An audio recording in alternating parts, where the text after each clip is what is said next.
Good afternoon and welcome to SpaceX's splashdown coverage of the world's first all-civilian astronaut mission to orbit. My name is Andy Tran, a quality engineer at SpaceX. And I'm Jesse Anderson, a production and engineering manager here at SpaceX headquarters in Hawthorne, California. Today, we are awaiting the return of our four incredible civilian astronauts, Jared Isaacman, Dr. Cyan Proctor, Haley Arsenault, and Chris Sembrowski. These four astronauts are wrapping up the third and final day on orbit in preparation for splashdown in the Atlantic Ocean off the coast of Florida at approximately 4:06 p.m. Pacific time in just about an hour from now. The crew's return to Earth officially began yesterday around 3:19 Pacific time when they initiated their first downhill phase burn, followed by the second downhill phase burn roughly an hour later. Now, each of these events involved short firings of Dragon's Draco thrusters to lower Dragon's altitude in advance of re-entering the Earth. Following these two burns, the crew finished out a day of medical research, calls with family, and then turned in for their last night of sleep on Dragon around 2:30 a.m. Pacific time.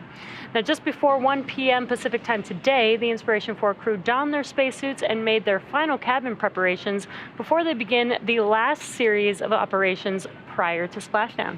Yeah, we have a lot of events coming up today, so let's walk through the dynamic activities ahead of us this afternoon. Coming up in a few minutes at 3:09 p.m. Pacific time, we have claw separation. Dragon has to move into the proper attitude or angle in order to separate the trunk so that they don't deorbit together. The claw connects the trunk to the capsule. It also delivers power, telemetry, and fluids. So claw separation is the first step in separating that trunk. Trunk separation is next. That happens around 3:12 p.m. Pacific time. Once the trunk is separated, Dragon is running entirely on battery power. So if you're looking at the animation on your screen right now, the trunk is the bottom half of the section of the Dragon vehicle, the cylindrical portion. That will detach and leave just the capsule returning back to Earth. A few minutes after trunk separation at 3:17 p.m. Pacific time, we'll have the beginning of the deorbit burn. This is the last time that we'll use the forward bulkhead thrusters, and after that, we'll close the nose cone and lock it in preparation for re-entry. That deorbit burn is expected to last for about 15 minutes, and that is what will line up Dragon for re-entry into Earth's atmosphere. As the cabin continues to increase in temperature a little bit, there's nitrox that is used to cool the cabin and the suits to keep the crew nice and comfortable. The orbit sequence start in 5 minutes. You are now live.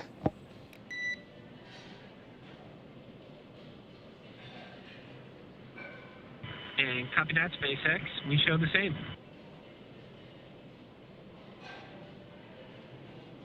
So what we heard was the crew operations and resource engineer, also known as the core, communicating to the crew on Dragon. We'll hear those throughout the cast today as Dragon continues to prepare for deorbit and eventual splashdown on Earth. But so as we begin the deorbit burn and Dragon begins to make its way back to the Earth's atmosphere, we do pump nitrogen and oxygen through the cabin to make sure that the astronauts are nice and cool. And then we will close the nose cone, and this will cover the forward hatch thrusters that we use in the deorbit burn, and it also protects the cupola during re-entry. And then during re-entry, we will have a known calm blackout period of time. This is an expected loss of communications with Dragon for about 7 minutes as Dragon passes back into the Earth's atmosphere. About 7 minutes later, we will regain that communication around 3:53 p.m. Pacific time, although the timing is not exact. A few minutes after we get communications back, we're going to start to deploy our parachutes. First up, we have the drogue parachutes, and on screen now is test footage of the drogue chutes and the main chutes, testing the parachute system, make sure that everything is good. And these have gone through numerous amounts of tests to make sure that they are safe for flight. The drogue chutes are two smaller parachutes that are designed to stabilize the Dragon and slow it down before release of the main chutes, which you just saw on screen. Those are the four orange and white larger parachutes that will further slow down the spacecraft. Over the course of the 3-minute descent, the drogue and mains work together to bring vehicle velocity down from 350 miles per hour to just 15 miles an hour, at which point we have splashdown. And that's expected to occur right at 4:06 p.m. Pacific time. After we splash down, we have about an hour before the recovery crew and recovery team goes through their checklist of procedures before we can get the crew out of the capsule. So we do have a very exciting day ahead of us. Now, once it's time for our crew to deorbit and splash down back on Earth, they'll be heading to one of the targeted sites supported by SpaceX. Now, all of these sites are located off the coast of Florida, either in the Gulf of Mexico or the Atlantic Ocean. And spreading the supported sites across multiple locations helps to maximize the return opportunities for this mission and future crews, lowering the chance that we'll have to wave off due to bad weather. Now, since Dragon is capable of splashdown on either side of the Florida Panhandle, we have 2 identical and fully equipped recovery vessels ready to support, one in the Gulf of Mexico and the other in the Atlantic Ocean. And it looks like we also got a live view onboard Dragon with our Inspiration4 crew. Yes, this is the over-the-shoulder view. On the left-hand side, that is the mission commander, Jared Isaacman, and to his right is the mission pilot, Dr. Cyan Proctor. So what they're interacting with are some LCD screens on Dragon that gives them a ton of information about the vehicle, about the mission profile, and they'll be tracking the Dragon vehicle all the way down to splashdown today. Yeah, and Dragon is flying autonomously, but they will be following along with each dynamic event that happens, so that they are aware of every event that does happen, as they're going to feel a lot of the things that are happening. Yeah, so we're expecting them to experience about 3 to 5 Gs on re-entry, and I believe, is he watching a movie? That is great. They're just relaxing, very nice and comfortable inside Dragon. Yeah, it looks like they're you know, entertaining themselves on their flight back home, essentially. Yeah, so that tablet that's attached to Chris Zembroski's thigh also provides them with a ton of checklists throughout their duration of the mission. It also provides them with some entertainment as well, which Chris is enjoying. And I would be remiss to mention that Haley, who we got a brief shot of, she was sitting on the far right-hand side next to the window of Dragon. Haley Arsenault is the medical officer, and that will round out the Inspiration4 crew. So in the lead up today, SpaceX selected primary and alternate splashdown locations off the coast of Florida. The selection process works with a lot Dragon, deorbit sequence start. And copy that, SpaceX. We show same. Cool, so we got the call from the core that the deorbit sequence is starting. Again, we're going to be starting off with the separation of the claw and then eventually the trunk. So again, you'll hear those beeps throughout the cast today. Those are Quindar tones, and effectively what those do is they help to clear the air to make sure that communication to and from the crew and ground are nice and clear. So Jesse and I will try to pause and make sure that you guys also are able to listen in to that as well. But I was mentioning the splashdown sites. So we have primary and alternate splashdown sites located off of the coast of Florida. The selection process works, and it takes into account a lot of different variables. And it looks at weather. It looks at you know, wave height, wave period, visibility as well. Yeah, and you can see on your screen, this is the primary landing site. And it looked like the waters were pretty calm, so that's pretty great. Today, our primary landing site will get the crew back home with a splashdown at about 4:06 p.m. Pacific time today. And for return, we'll be looking at a number of weather items. Some of the obvious ones that we do take into account is that there's no rain or chance of lightning in the recovery zone, both for the safety of the crew inside the capsule, but also the recovery teams on the water.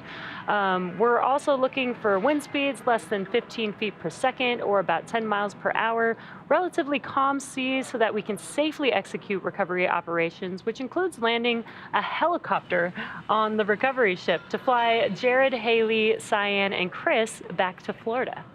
Yeah, and if you've been following along since Wednesday, we had mentioned that for this particular mission, weather was of particular importance. The Inspiration4 crew did not go for an extended duration to the International Space Station. They were orbiting the Earth for the duration of their mission, so we had to make sure that weather was good on ascent, at liftoff, and also for splashdown today. But as Jesse mentioned, looks like we have some pretty good visibility. The waves are not choppy, and so things are looking great for an on-time splashdown later on today. And for these operations, SpaceX closely coordinates with the United States Coast Guard to establish a safety zone to ensure public safety and for the safety of those involved in the recovery operations, as well as the crew on board the returning spacecraft. Multiple notices are issued to the mariners in advance and during recovery operations, and Coast Guard patrol boats are deployed to discourage boaters from entering the splashdown zones. Now, we want to stress to the public the need to respect this safety zone. Recovering a spacecraft from the water is a hazardous operation, and any other boats interfering increases risk to the astronauts in the capsule, the teams working to recover them from the water, and the safety of those that come too close. So for the safety of our crew and for your safety, we recommend that you sit back and watch as we'll be bringing you the best possible views of our astronauts' homecoming. Dragon, nominal trunk jettison. And copy that, SpaceX. We definitely felt it. So it looks like we had successful call separation. Again, that detaches the umbilical that routes power and fluids from the trunk to Dragon. So now Dragon has also separated its trunk successfully. And so that does a couple of things for us. When we re-enter and the parachutes deploy, we want to make sure that there is as little mass as possible. It gives the parachutes a bit easier time to decelerate the vehicle. The second thing it does is there are some heat shields and some pica tiles that we'll talk about a little bit later on. And their job is to protect the capsule and the crew from all of the heat that's being generated during reentry. Jettisoning the trunk exposes that heat tile and allows it to face forward during reentry. Yeah, and again, now the Dragon capsule is on battery power. So the trunk typically provides power while they're in orbit. Now that we no longer have the trunk, it is working on battery power, and it will have enough battery power and then some to make its way back home to Earth. So up next, we have the deorbit burn. This is the last time that the forward Dracos, which are the 4 thrusters located at the top of the vehicle, will ignite. The deorbit burn will place Dragon on a precise trajectory to return to the splashdown zone off the coast of Florida and last about 15 minutes. Yeah, and again, this journey back home actually started yesterday with 2 phase burns. Those 2 phase burns, as you may know, the crew made their way all the way out to 575 kilometers away from Earth. I think the furthest they went was 590 kilometers during their mission. But the two phase burns yesterday did bring them back down to approximately 365 kilometers. So after those phase burns, this helps bring them just a little bit closer to Earth. And then today, after we've now jettisoned the trunk, we will have a deorbit burn, which will set them on the trajectory back to the splashdown landing zone. Yeah, so we are expecting that deorbit burn to begin in about 3 minutes. Again, it is going to last for about 15 minutes. And as Jesse mentioned, that is sort of the final burn before Dragon begins to reduce its altitude, get away from that orbital velocity of 17,500 miles an hour, and start to make its way to its splashdown zone off the coast of Florida. Yeah, So, yeah, very exciting day, and honestly for the crew, a very exciting week. If you've been following along, it hasn't even been a full week since they've started their dress rehearsals last Sunday. They lifted off and got into orbit on Wednesday, and now just a few days later, they're coming back home. Yeah, and this has been such an incredible mission. Again, this mission was to help fundraise money for St. Jude. Their mission was to try and raise $200 million for St. Jude Children's Research Hospital. And again, just such an incredible mission with the first all civilian crew on board out in orbit into space, but also inspiring the world with all the positions that they selected for the seats for who should be on this mission. The seat of leadership, the seat of prosperity, the seat of generosity, and the seat of hope. So just an overall incredible last few days, and now we're currently bringing the crew back home, which is very, very exciting. Yeah, and they've been quite busy, as all astronauts are, but I love that they were able to spend some time and they gave us an on-orbit update yesterday. We saw Chris play the ukulele. We saw Haley do some somersaults in space. I think Dr. Cyan also showed us the drawings that she had done in space too, which was phenomenal. Just so amazing, and she's been inspired by their own launch, so she showed us some drawings of that, and just really cool to see the crew up there. They had a number of events as well. They did a call with some St. Jude patients while they were out in space, live in space, answering some out of this world questions. They also even got I heard they got a phone call from Tom Cruise. Yes, I saw that as well. I wonder what their conversation was like, but I think it's quite interesting because we all know Tom Cruise from Top Gun, call sign Maverick. The crew themselves also got call signs because they were a part of a lot of fighter jet training and exercises, so I love that they were able to connect. Yeah. That must be so exciting for them. Also, they've been doing some auctions. You know, we've had some auctions since the mission began, and they did some of that promotion as well. I can't wait to get one of the zero-G indicators. Yes. I think those sold out very, very quickly. Yeah. The Space Dog, you might have seen it. We might be able to get shots of it if we ever get shots inside the cabin again. But yeah, super cute, and also, again, represents a great cause. I do want to do a quick plug that if you are watching on YouTube, there is a Donate Now button on the right-hand side of your screen.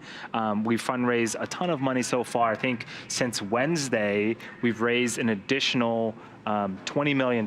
So we're at about $153 million raised out of the total goal of $200 million. So thank you to everyone that has already donated. And if you can donate in any way, shape, or form, please do. Super appreciate it. And again, it's all for a great cause. Yeah, such an incredible mission again. They also got the chance, yesterday was Friday, they did get to ring the closing bell at the New York Stock Exchange, which is pretty awesome. You can see them there. You can see how excited they are too. Yeah, I think every time we've seen the crew, they've had smiles in their face, even during ascent, right? We saw Dr. Cyan just exuding excitement. And so this crew really is something else. And I'm so glad that they got to experience the things that they experienced, and all the outreach that they've done so far is quite amazing. Yeah, and for the first all-civilian crew, these are some pretty incredible people. If you've been following along, or if you haven't seen it yet, Netflix and Time have a documentary on the crew and on the mission. Lets you get to know the crew a lot more and get to see what training they're going through. And this is an awesome live view from our selfie camera on the Dragon, looking at the Dragon cupola, and the sun looks amazing, Earth looks amazing. Look at the clouds, that's amazing. And for the Inspiration4 crew to peek their head in there and get a first-person perspective through the brand new cupola, oh gosh, that is fantastic. And I think Chris has been very, very busy taking photos of the Earth through the cupola, and just trying to make as much of his time in space as possible and give back to the community. Oh, there he is. And there he is with his camera. We've heard he's been taking tons and tons of photos up there. I can't wait to see what photos they have. There he is, inside of the cupola. Yes, awesome. as busy as ever. And Chris himself, when he was younger, he used to stargaze on the rooftop of his high school, and so now he gets to Earth gaze from space.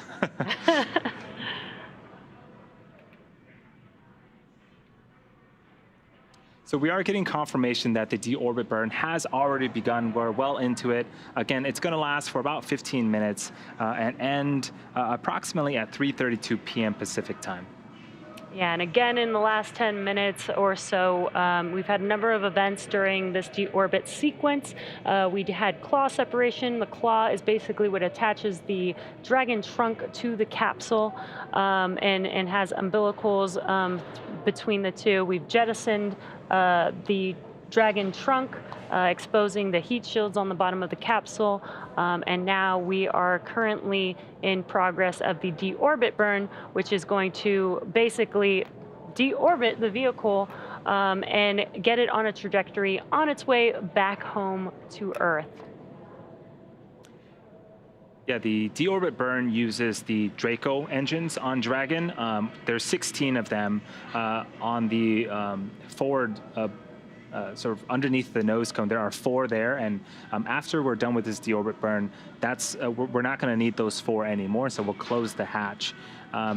Dragon also has another subset of engines known as the Super Dracos. We're not using them as part of the splashdown. They're super strong, and they're really only reserved for the launch escape system during ascent or in case there was an emergency, but we're just relying on the Draco engines right now. And what you're looking at on your screen is a live view inside of Dragon. And on your left-hand side is the commander of this mission, Jared Isaacman. On the right-hand side was Dr. Cyan Proctor, the pilot for the mission. And again, awesome view from the outside looking at the cupola on the Dragon and the 4 Draco thrusters. This is actually the location of where those 4 Draco thrusters are. And as Andy mentioned, once we do complete this deorbit burn, it's only going to last about 15 minutes. Once we complete that, we will begin to close the nose cone, which will basically cover this top portion that you're seeing on the screen. Yeah, I love this shot. If you pay close attention, so the team is suited up in their spacesuits. The gloves themselves are actually conductive, so they can still use the touch screen and interface with the monitors through the spacesuits.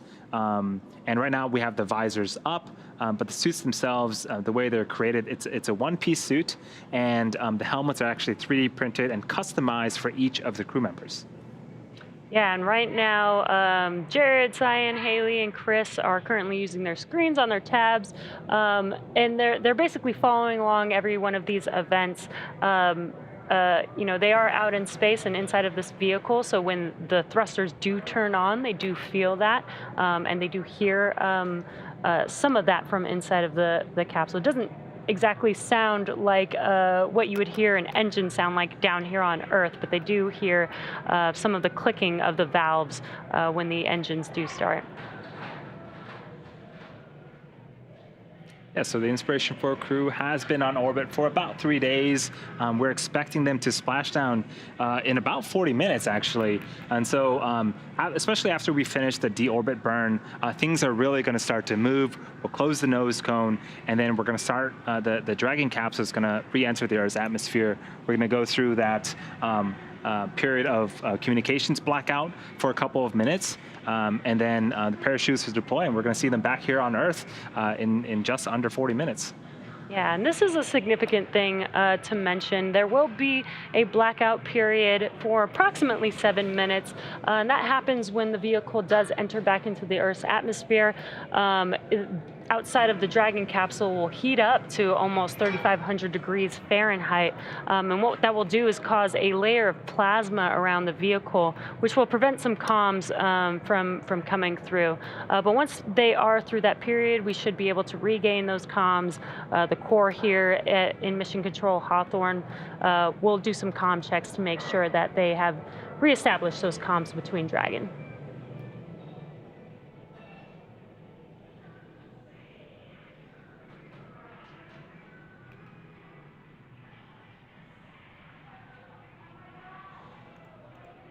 So if you are just joining us, we are part of the Inspiration4 mission for Splashdown. The team is targeted to splashdown off the coast of Florida at approximately 4:06 p.m. Pacific time.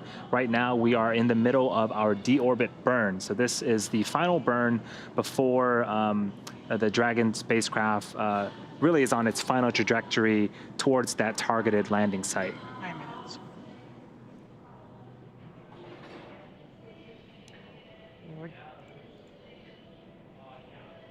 We're just about 10 minutes into the burn, meaning there's about 5 minutes left of that deorbit burn. And right now you are looking at a live view inside of the Dragon capsule of the crew, watching and checking things on their display panels there. Again, they are following along with all of the events so that they are aware of every expected event that is supposed to happen. And again, a awesome live view from the outside of our Dragon capsule on the forward end, looking at our amazing... 120 kilometers. Dragon is committed.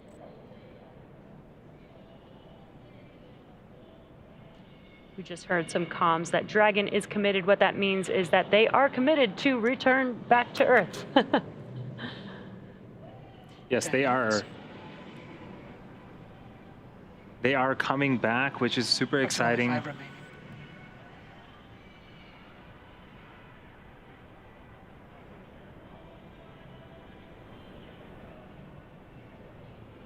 So I should mention at this point, Dragon itself is an extremely intelligent vehicle. It is largely autonomous and effectively flying itself. So it knows where it's at, its position in space. It knows where it's headed. It has the ability to adjust its attitude or angle and trajectory as needed to make sure it is headed where it needs to head. And so even through the communications blackout period, again, due to the temporary buildup of plasma that interferes with communications, even through that period, the crew really just has to sit back and enjoy the flight because Dragon is smart enough to know where exactly it's going to be. Yeah, so much so that we saw them watching some movies just a few minutes ago. 11 minutes.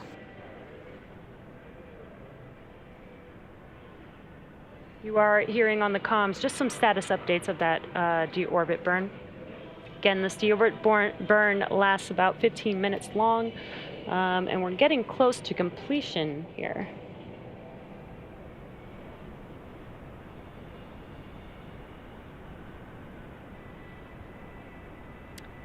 And actually, something to note, if there are people watching live for Splashdown, they might actually get to hear the sonic boom as quickly as Dragon re-enters the Earth's atmosphere and is coming down. You know, they will be traveling faster than the speed of sound, so you'll get a sonic boom when they come back through.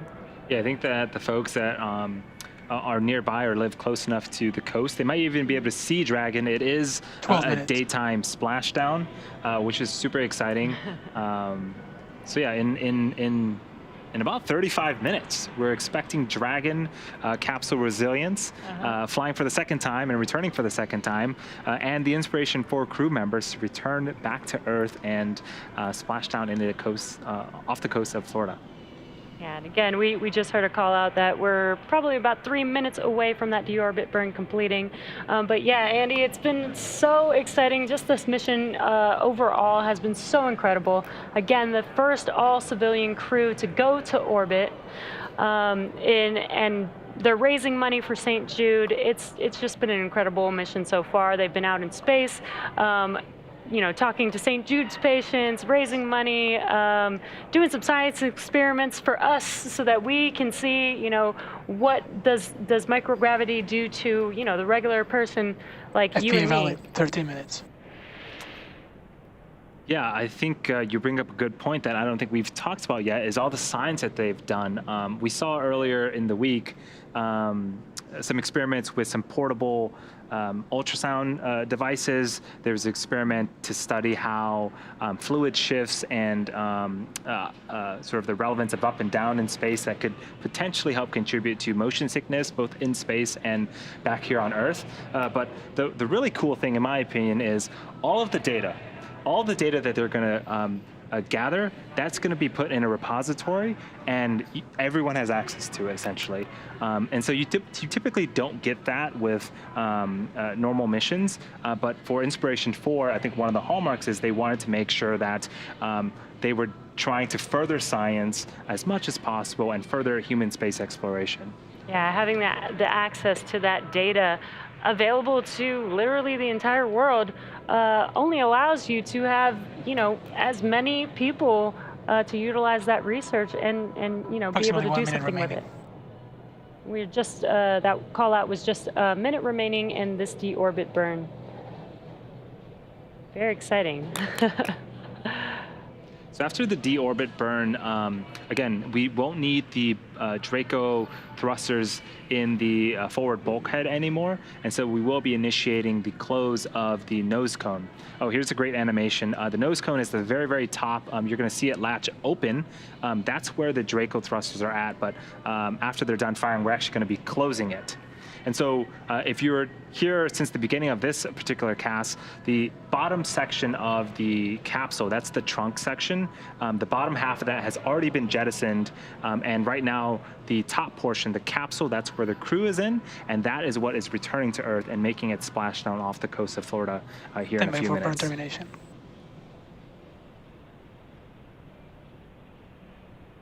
Burn stop. Nominal burn. Good targeting. Dragon, deorbit burn complete, performance nominal. Nose cone closure is initiated.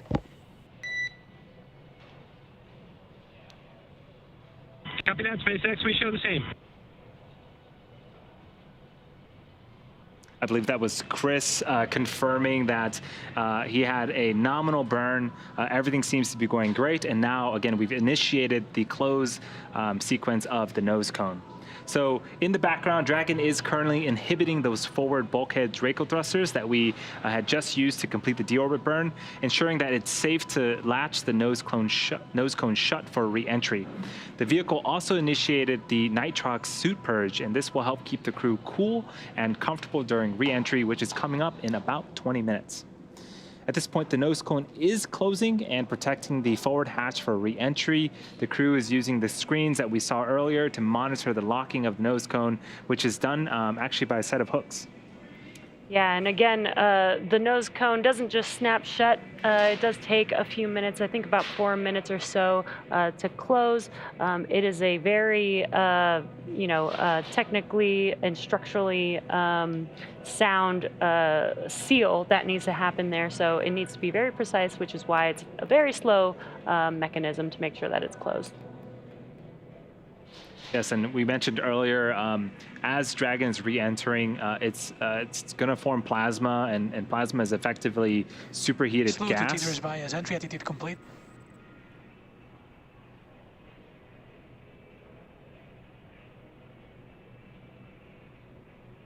So that call out was for the slew being complete. So the slew is effectively maneuvering. And so we want to position Dragon and orient it a certain way before it starts to re-enter the Earth's atmosphere. So that looks like it's going well.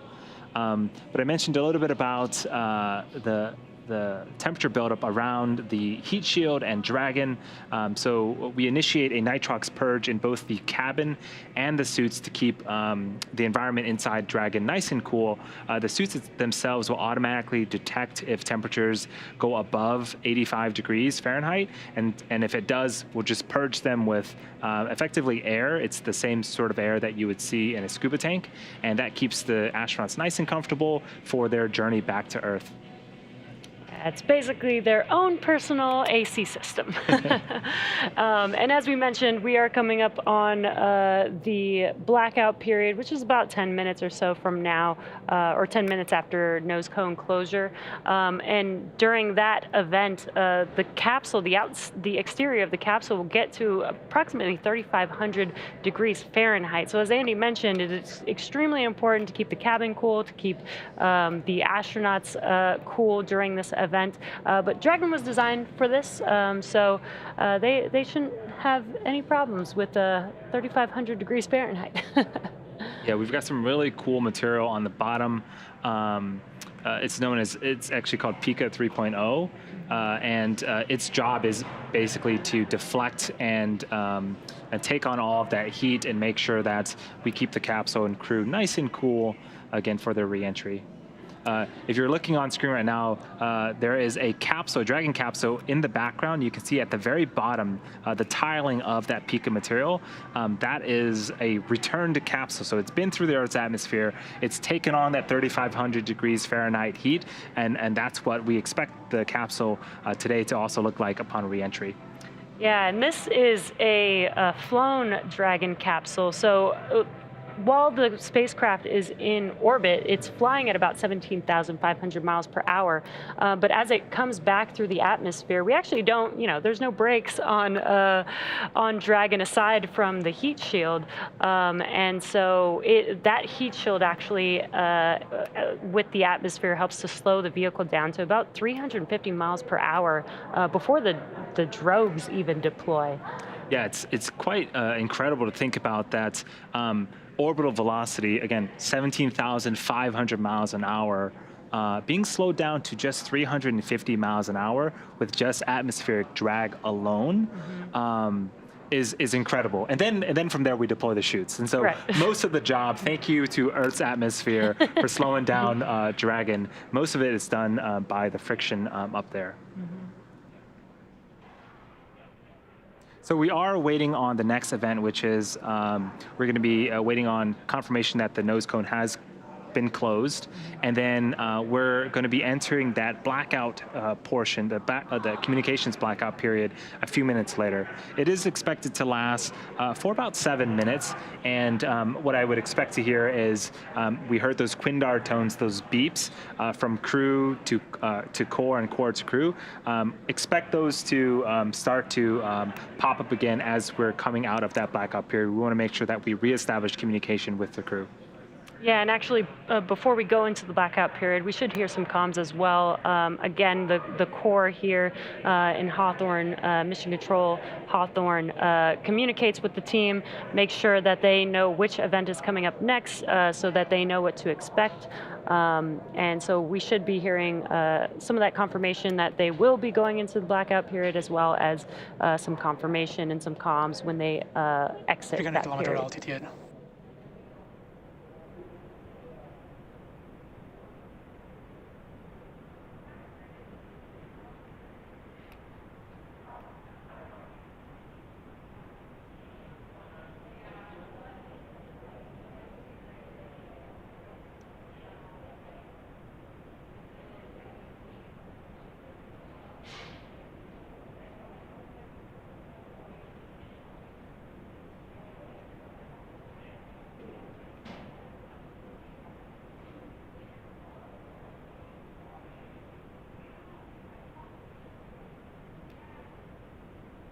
So again, we are currently just waiting for confirmation of nose cone closure.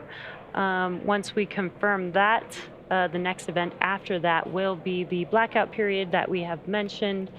Again, that will last about 7 minutes.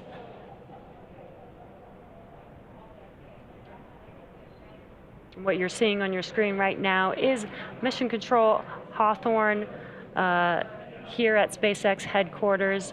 Looks like you can see Gwen Shotwell sitting in the front row there, watching as our first all-civilian crew, the Inspiration4 crew, returns back home to Earth.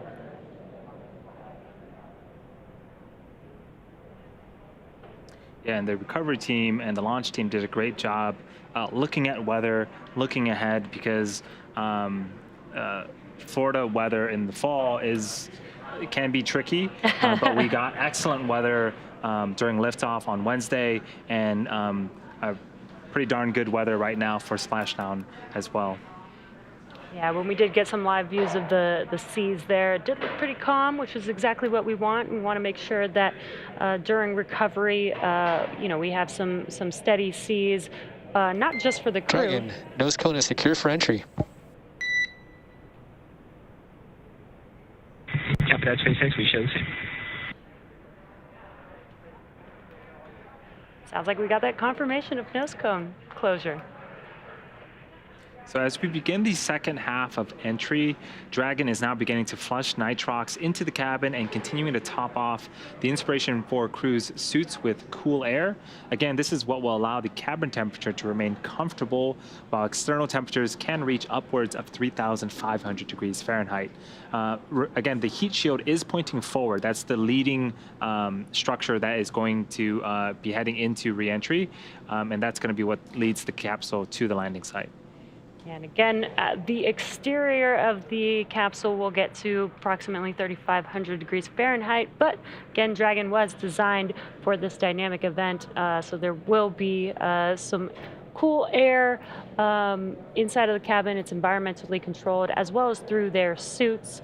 They do have their personal air conditioning inside of their suits, where they will get a flow of nitrox. And as Andy mentioned earlier, there are sensors in the suits, so they don't even have to think about if they're getting too hot or not. The suits will just automatically keep the environment controlled inside of their suits for them. Okay, this is a great view of the suit. First off, looking super slick and super cool, but it is essentially a mini spacecraft. There's an umbilical from the leg portion that will hook up to Dragon, and that will route communications and electronics, as well as, again, routing the air needed to keep the suit pressurized in case of a depressurization event, or if they need to be purged with cool air, it can do that as well.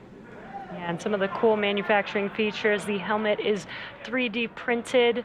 The material of the exterior of the suit is heat resistant, as well as the gloves are designed, they're conductive, so that they're designed to be able to use them on the touchscreen. Yeah, and again, they're all custom made for each of the astronauts. The chairs themselves are also custom fitted. There are a couple of different sizes, and the armrests can be adjusted for the astronauts' preference. And so, we want to make sure, again, the crew is as comfortable and as safe as possible for landing. The seats will actually recline up to its landing position, and then there is a 5-point belt that will keep the astronauts in place to make sure that everything is nice and comfortable for the team. And we have a Dragon tracker, and that's what you're seeing on your screen. You can see that Dragon is currently to the west of South America there. And on their way, you can kind of see their trajectory heading towards the coast of Florida for their splashdown today.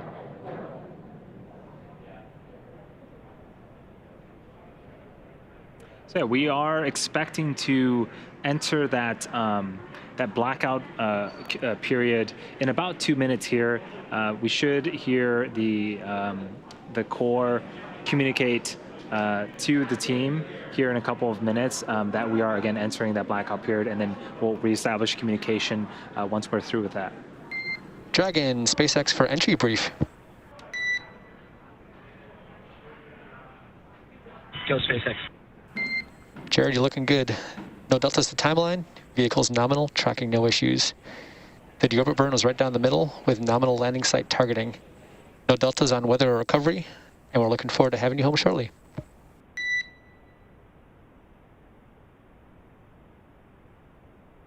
And copy that, SpaceX. Good deorbit burn. Vehicle's healthy. Recovery forces are there. Weather's looking good. See you guys soon. Good to be back.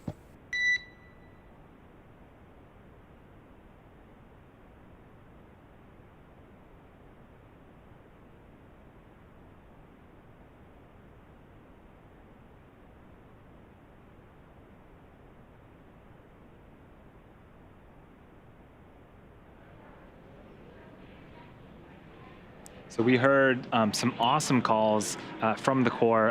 The deorbit burn looked good. Re-entry and weather all looked good.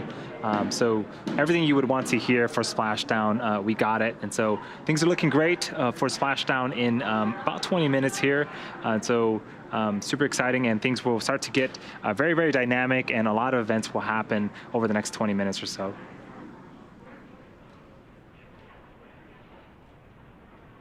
So at this point, we are entering here shortly a communications blackout period, which lasts approximately 7 minutes due to plasma formation around the spacecraft. During this time, no vehicle telemetry is received by mission control or the recovery team, and no external commanding of the vehicle or voice communication is possible. As a reminder, though, Dragon is designed to fly itself and continues to autonomously. 200 kilometer altitude.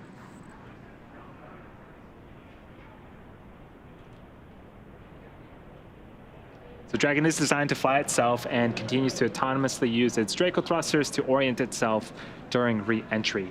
So during re-entry, the vehicle will be slowing down from orbital velocity, which is approximately 17,500 miles an hour, all the way down to about 350 to 400 miles an hour before we deploy those chutes. And we did hear a call out of 200 kilometers. That is basically telling us that the Dragon capsule is getting closer and closer to Earth. Again, they went all the way out to orbit at about 575 kilometers from Earth. I think the furthest they went was 590 kilometers. But now they're on their way back home, so they're approximately 200 kilometers at this moment.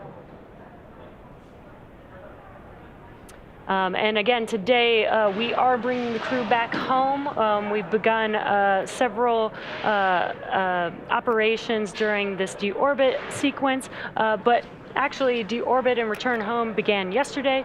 We did have a couple phase burns yesterday that brought the vehicle down to approximately 365 kilometers, and now we're getting closer and closer to bringing the crew back home. It's getting really exciting over here. Can't wait to see them back on Earth after their trip to orbit. Yeah, so Jesse mentioned yesterday we started some downhill phasing burns. There were 2 of them to lower the altitude. Earlier today we saw, we didn't see, but we got confirmation of the trunk jettison. We completed our deorbit burn successfully, and right now Dragon is going through its re-entry phase and through its blackout communications portion. And shortly here we're going to have splashdown after our parachutes deploy. And, you know, I can't believe this mission has come and gone so quickly. The crew has been, again, super busy, and I do want to remind all of our viewers that this Inspiration4 mission, this Inspiration4 crew, it's all for a great cause. We want to make sure that we further human space exploration. We want to do a ton of science, and we want to fundraise for St. Jude Children's Research Hospital. The goal is $200 million. Jared Isaacman donated $100 million himself, and we're a little over halfway through the other $100 million that we want to fundraise. So if you're watching on YouTube, if you have a computer nearby, you can go to inspiration4.com/donate and support the cause there. There's also a bunch of different things like auctions. Dragon, SpaceX, please verify crew entry preparations complete with tablets, restraints, visors, and feet. And copy that, SpaceX. We were just waiting a little bit longer, but we'll do it right now.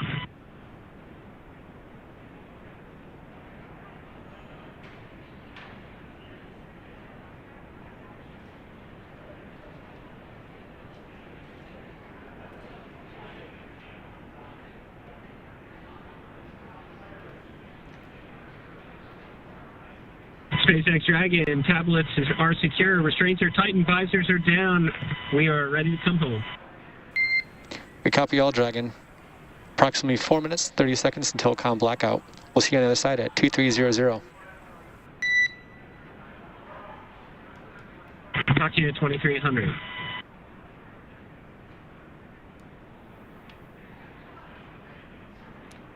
just under 5 minutes away from that blackout period. So what you're seeing on your screen is the core, the crew operations and resources engineer communicating with the crew on board Dragon, preparing for re-entry back into the Earth's atmosphere. So they're closing their visors and making sure that their 5-point harnesses are secure, basically doing all their preparations for that re-entry.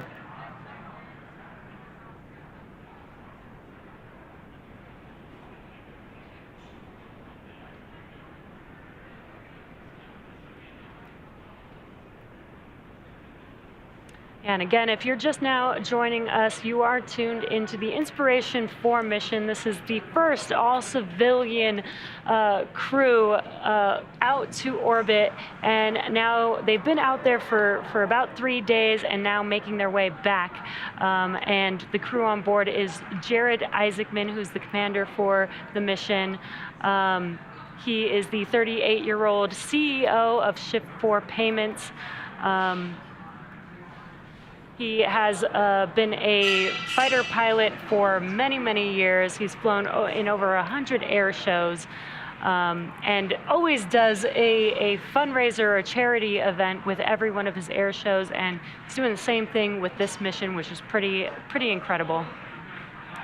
Up next, we have Haley Arsenault. She's 29 years old, and she is actually the youngest American to fly in space ever. She's also the first. Slowing away from its leader's bias attitude.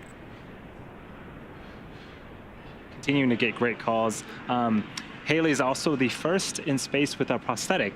She is a pediatric cancer survivor and also a physician assistant at St. Jude Children's Research Hospital, same place that saved her life when she was 10 years old. Got Dr. Cyan Proctor on board, making her way back home with the crew. She is the 51-year-old mission pilot for this mission. She's from Tempe, Arizona, and she holds the seat of prosperity. She actually was awarded this seat 2 minutes to expected calm blackout. We got a 2-minute call out for that expected blackout period. But Dr. Cyan Proctor actually was awarded the seat for starting her own, basically, business for her artwork and her poetry. But she's also an incredible human being. She's an analog astronaut. She's always wanted to go to space. Almost became a NASA astronaut at one point. To initial entry, attitude complete. And now she's on the crew and was able to accomplish her dream. And last but certainly not least is Chris Dombrowski. He's 42. He's a data engineer at Lockheed Martin and a United States Air Force veteran, a space enthusiast through and through. And you know, I was watching the docuseries, and he's just a husband and father first and foremost. And so those were our 4 crew members that are currently making their way back home, back down to Earth, and as part of the Inspiration4 mission. I'm so excited to see them come back home, and I can't wait to hear their stories from being out in space. Again, just the first all-civilian crew. You know, they're not professional astronauts. I can't wait to hear their stories coming back from that. Yeah, it looks like they've had a really fun time. I was watching the interview with the St. Jude children yesterday, and they were throwing M&Ms all over the capsule. Thermodynamic acceleration. And with the microgravity, just darting them down and trying to chase them down. So they're obviously very, very good friends, and you know, work very, very well together. And we are entering this blackout 100 period. kilometer altitude.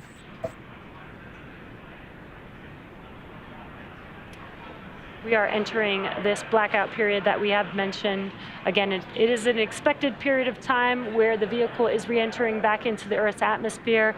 That generates a lot of heat, about up to 3,500 degrees Fahrenheit, which causes a plasma layer to form around the vehicle. So we do lose comms with the crew. They've already done their pre-blackout period operations, making sure that their visors are closed, they're strapped in, and they're ready to re-enter back into the Earth's atmosphere. And so we do expect to regain comms about 7 minutes after they've entered the blackout period.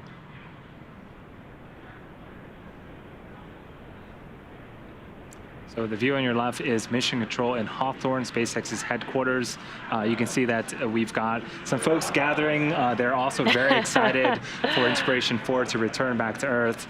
And so, yeah, we're all waiting. We're actually about 20-25 minutes away from splashdown off the coast of Florida.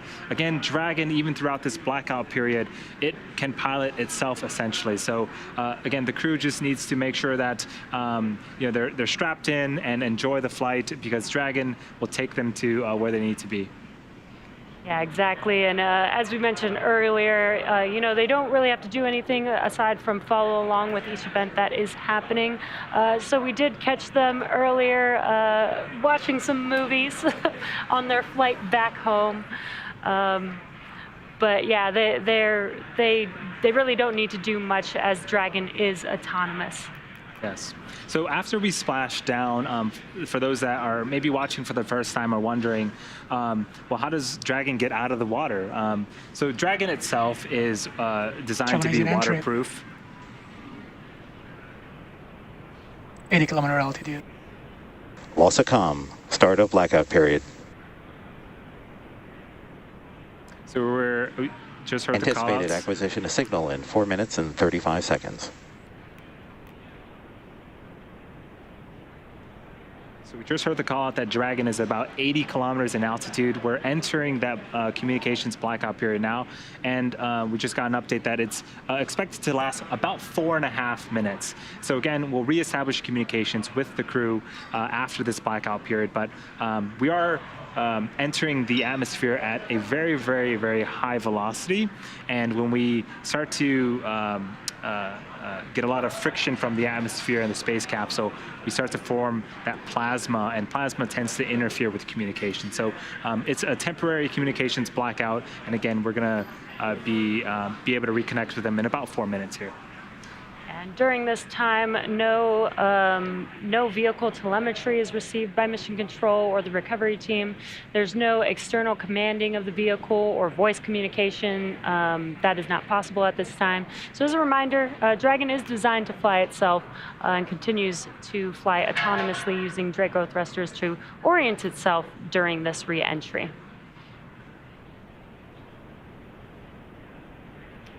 Now, during this re-entry, the vehicle will be slowing down the orbital velocity from 17,500 miles per hour, and the use of just the atmosphere will bring the vehicle down to about 350 miles per hour before we even deploy the drogue chutes. Yeah, a few minutes after we get communications again, we are expecting to deploy the sets of parachutes. We have 2 sets. The first, again, are drogue chutes. There's 2 of them. Their job is to slow the vehicle down from about 350 miles an hour to about 120 miles an hour, and those deploy at around 18,000 feet. Shortly after that, we'll deploy our main parachutes. There's 4 of them. Those are larger, circular, orange and white chutes, and their job is to slow the vehicle down from 120 miles an hour to about 15 miles an hour, and then we'll make splashdown off the coast of Florida in the Atlantic Ocean.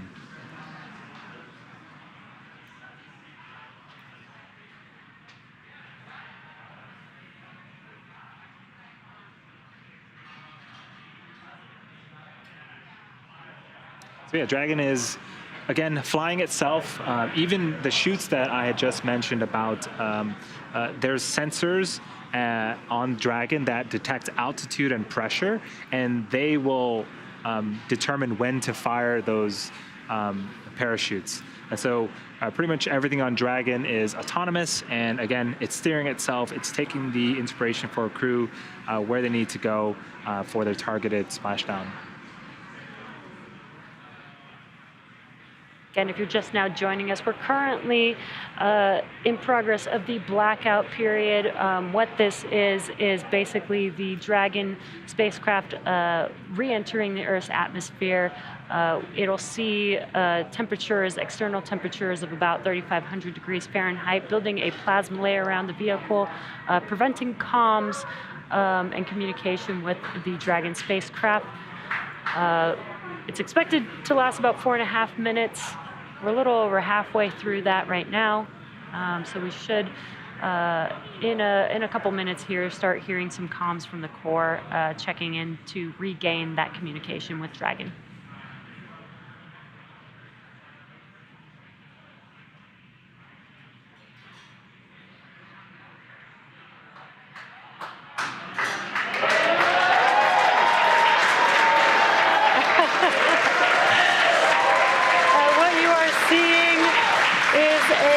From our thermal camera, seeing Dragon coming back down to Earth right there.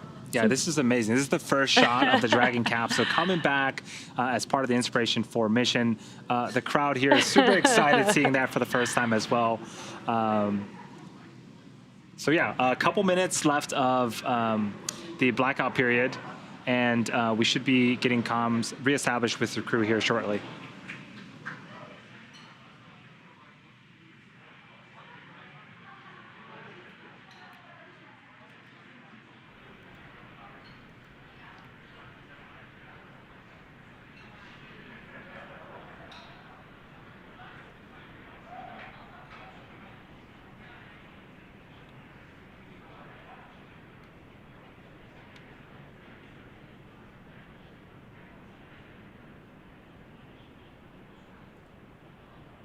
What you're seeing on your screen right now is on the left-hand side. That is Mission Control Hawthorne. Dragon, GPS converged. Expect nominal altitude for drogue chute deploy. Copy that, SpaceX. We show the same.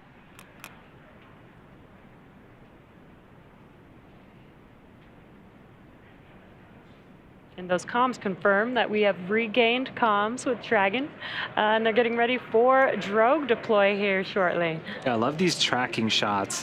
Again, that is Dragon in the center of your screen. We've got visuals of it, and we're expecting drogue chutes to deploy, and then the main chutes shortly after that here in a couple of minutes.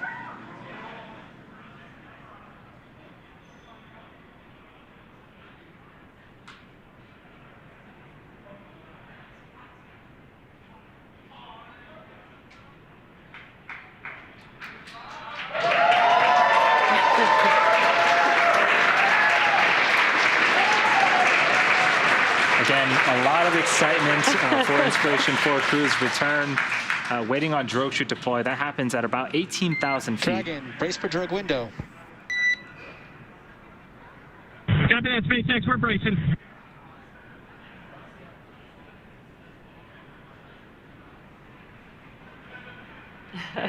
On re-entry, the team's experiencing about 3 to 5 Gs.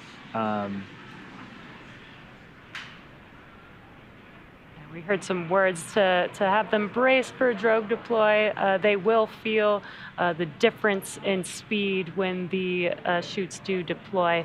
That was what the core mentioned there. That's such a cool shot of Dragon coming back down to Earth. It looks very fast in this camera view here.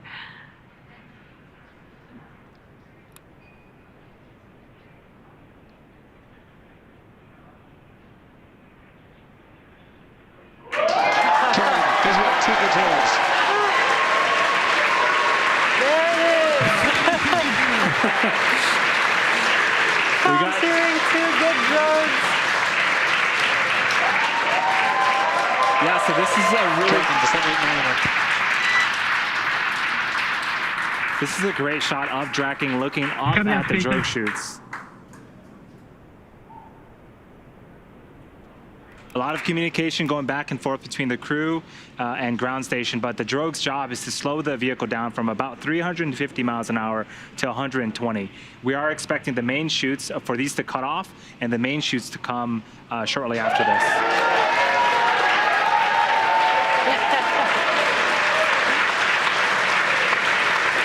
Dragon, these are 4 healthy mains.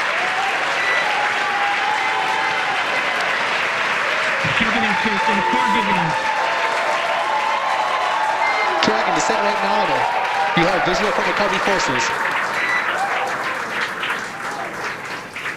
Copy that, SpaceX. Good news. And at 4:04 p.m. Pacific time, we do have confirmation that the main chutes have deployed, and you can see that on your left-hand screen of a camera looking forward above the Dragon capsule, looking at those 4 main chutes. 1,000. Copy, 1,000. The next event coming up now is a visual confirmation of splashdown. You can see the Dragon capsule on your right-hand screen slowly coming down now. We've talked about how fast the vehicle has been traveling, but they will be touching down approximately 15 miles per hour when they touch the Atlantic Ocean there. 800 SpaceX. We copy 800. Now, the Dragon 1 program had great success with the water landing, with 20 successful splashdowns over the course of that program, 9 of which were carried out by flight-proven Dragon spacecraft. And this is a great shot. Dragon continuing to descend back towards Earth, again targeting a landing, a splashdown off the coast of Florida in the Atlantic Ocean. Copy 600.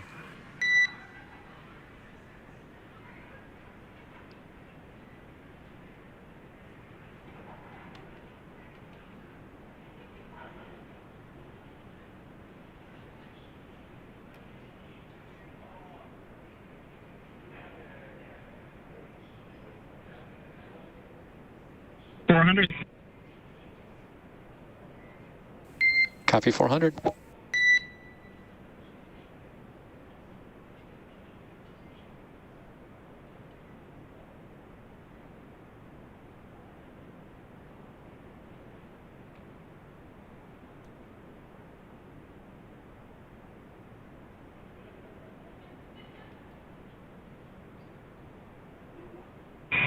We're bracing.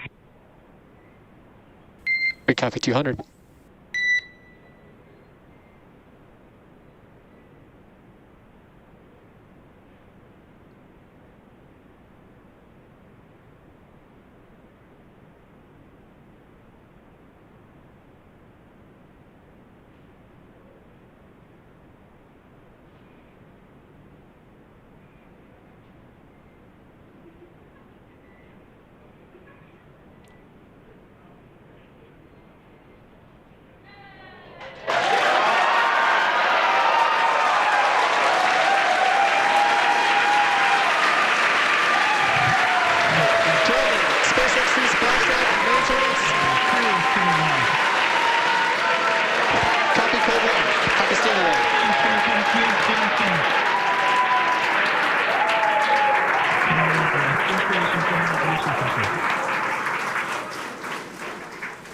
Inspiration4, on behalf of SpaceX, welcome home to planet Earth.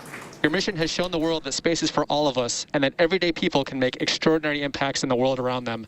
Thank you for sharing your leadership, hope, generosity, and prosperity. And congratulations on your incredible journey.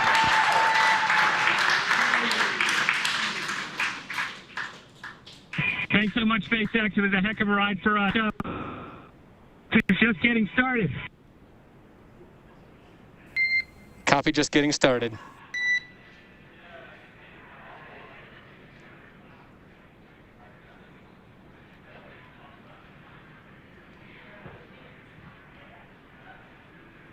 So welcome back, Inspiration4. The Dragon Resilience capsule has returned. The crew has returned. What a phenomenal, phenomenal visual that we got. And I love that Jared said, we're just getting started. Right, this is the beginning of their journey, of the next steps to the new era in human spaceflight. And just, you know, what an incredible mission. What an amazing view watching them touch down and splash down into the Atlantic Ocean. You could hear the crowd here, so excited to welcome the crew back home. Yes. So we do have a couple of events that need to happen first before we can start to get the crew out of the capsule. So you can see some boats headed towards Dragon. And you know, the first job is to make sure that the area around Dragon is safe to approach, and then we'll go in there, start rigging the Dragon up to be able to hoist later on onto our main recovery vessel. So we also heard that Jared had given us the confirmation of stable 1. What that means is Dragon has splashdown and is upright. There's also a stable 2. Dragon can actually be upside down or sideways. It is waterproof and has systems where it can pump seawater into some bladders to help keep it upright. So again, stable 1 is the best possible scenario that we can achieve, and that's what we see on screen right now. Yeah, and just something to note, there are going to be a few operations that happen before the crew can get out of the capsule, so they will be strapped into their seats, remain strapped into their seats throughout these operations until, basically until hatch open, once we have the Dragon capsule on board the recovery vessel.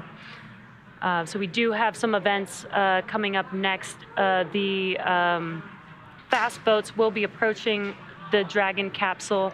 They'll be doing some inspections to make sure that it is safe before we begin operations to lift Dragon out of the water onto the recovery vessel. Dragon, SpaceX is go for recovery personnel to approach. Expect personnel alongside in 1 minute. And copy that, SpaceX. We're looking forward to seeing you. And Dragon, with that, we request to come aboard via display cam. And say again, SpaceX. Requesting permission to come aboard via display cam. Permission granted. Come aboard, SpaceX.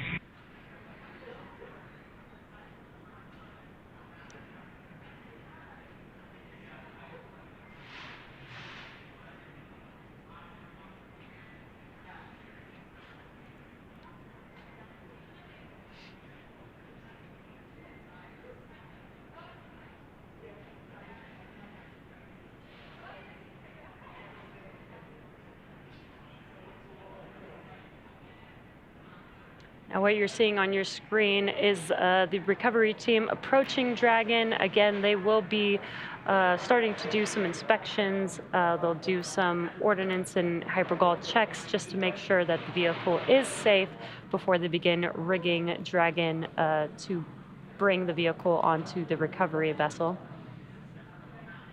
And I think on the left-hand screen, that is someone on a jet ski helping to pull some of those chutes out of the water. They did automatically detach from Dragon once the vehicle splashed down. So now they are removing them from the water. Yeah, it is super important that we cut those main parachutes. We don't want any type of wind or even the water to pull or drag the Dragon capsule. But when we did see Dragon splash down, we also saw really good visuals of the mains being cut as well. There is boat and personnel that are going to go out there and collect those chutes as part of the recovery operation. We are expecting about an hour from splashdown until we can get the crew outside of the capsule. Again, we're going through a series of safety checks and some other operations to get Dragon hoisted, rigged up, and lifted up onto the main recovery vessel before we can open that side hatch and get the crew out. It was very, very exciting. I think the couple of seconds leading up to splashdown, you could hear a pin drop here in Hawthorne. But as soon as we made contact with the water, excitement erupted, and it was just amazing. Again, this is the Inspiration4 crew, the first all-civilian mission to orbit with 4 incredible crew on board, and we now have an inside view on Dragon as they are sitting on the ocean water awaiting for the recovery operations.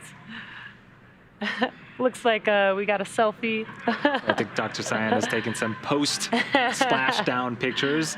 Well deserved.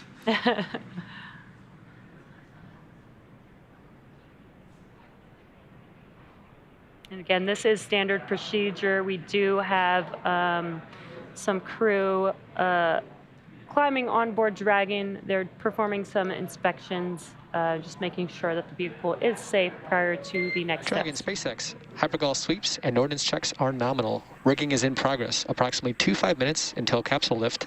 Stand by for PMC.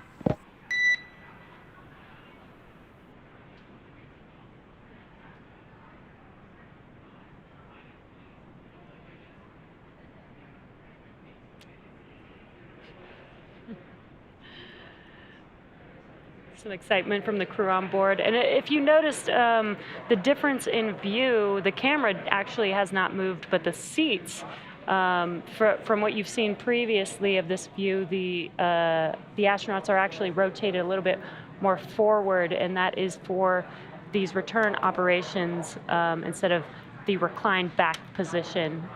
So that's why the view looks a little bit different.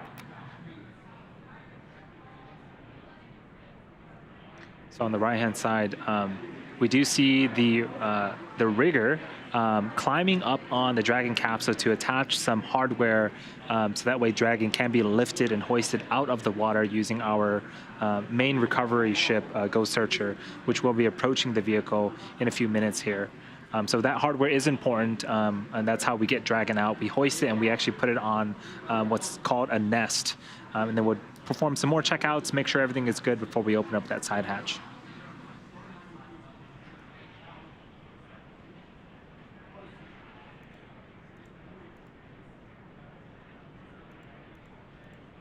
You could see one of the techs climbing on board. Crew is the Dragon capsule's exterior. They do train for this event. They do go through a lot of training to make sure that they are qualified to perform these operations.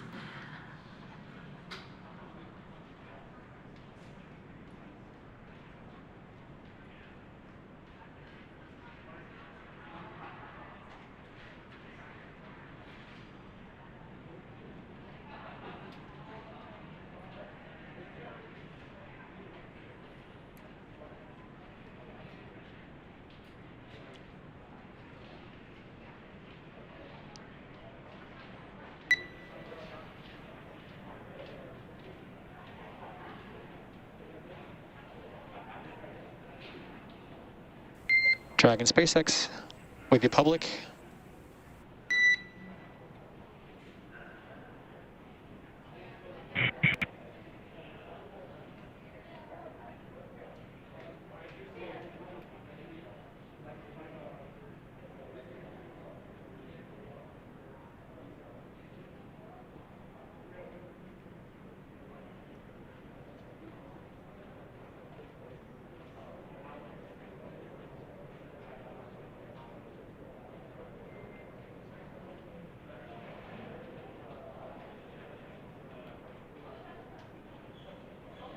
If you're just now joining us, you are tuned into the Inspiration4 mission. The all-civilian crew has now returned back to Earth. What you're seeing on your right-hand screen are recovery operations currently in progress. The crew has already done their safety check to make sure that the vehicle was okay to approach, and now they have begun some rigging operations. They're installing some of the rigging hardware that they need to be able to lift the capsule out of the water onto the recovery vessel. And on your left-hand screen is the live view inside of Dragon of the crew. And it's just been such an incredible mission so far. Like, they lifted off on Wednesday, expected to be in space for about 3 days. They were able to perform some science experiments. They were able to do some charity events, talk to, again, this mission was all for a fundraiser for St. Jude Children's Research Hospital. So they got to talk to some St. Jude patients live while in space and doing backflips. Yeah, and to think that this crew really formed about 6 months ago, and we cannot stress that this is the first all-civilian crew. Their day job is not being an astronaut. They were trained in the same simulations and same manuals that previous Dragon crew members were trained in, and they got together, threw together this amazing mission. Again, providing fundraising capabilities for St. Jude Children's Research Hospital. They gave us a live on-orbit event yesterday. And they spent a couple of days in space, did some art, did some photography, did some somersaults, and now they're back on Earth. And in a few minutes here, they're gonna take a fresh breath of fresh breath of Earth air for the first time in about 3 days. It's very, very exciting.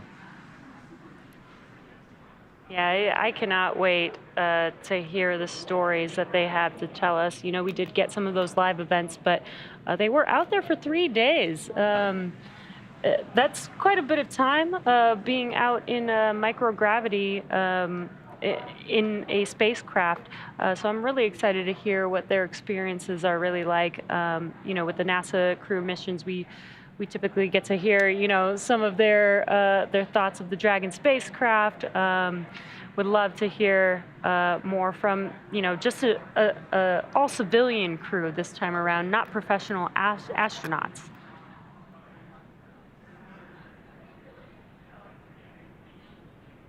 Yeah, and I think it's as we see the sun setting on the right-hand side, the boats are equipped with very strong lights to make sure that they can continue the operation in case the sun does go down.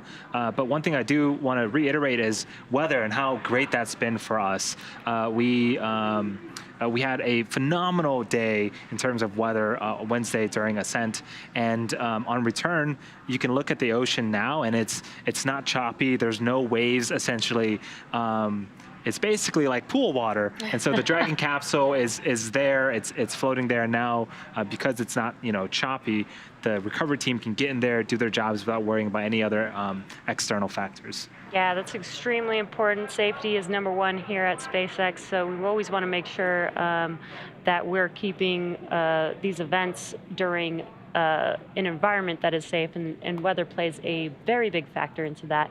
And not just for the crew on board Dragon, but the recovery team there, which you've been currently seeing, climbing on Dragon, you know, installing the rigging. They're on boats, so it's really important to make sure that the weather conditions are accommodating to these operations.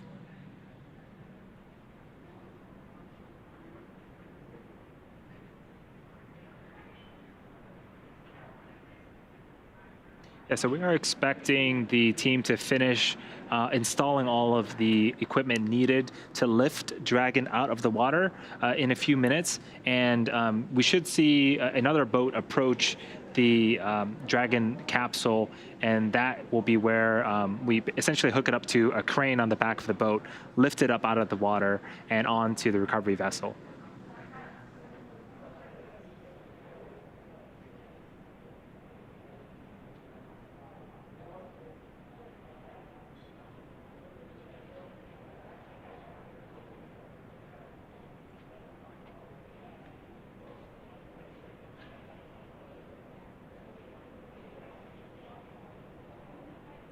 The Dragon vehicle is looking nice and toasty. I think if we had daytime shots, it would look essentially like a marshmallow. Again, when it's re-entering the Earth, it can get quite hot on the exterior, and the Pika material is doing its job and absorbing the brunt of that heat.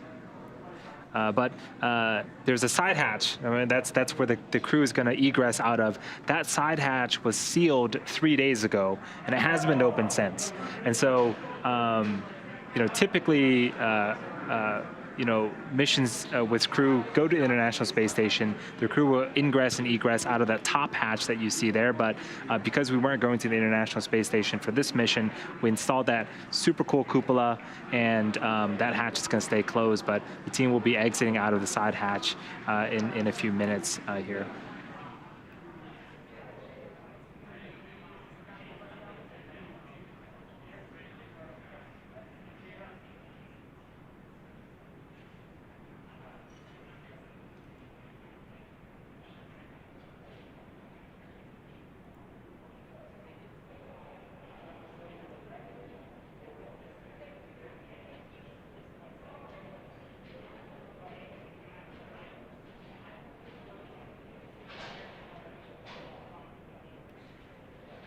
Right now, we're currently performing recovery operations.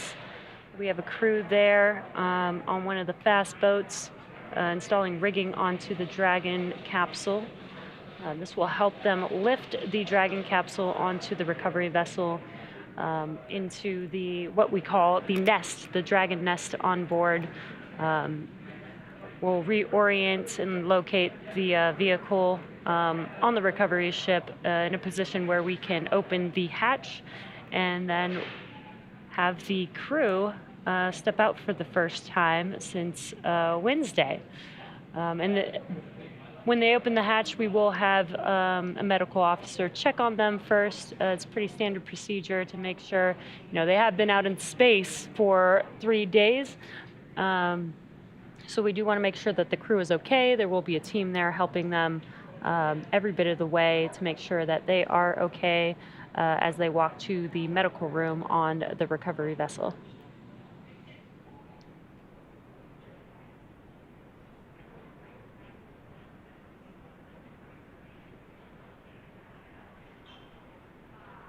What you're seeing right now on your screen on the left-hand side is a live view inside of Dragon.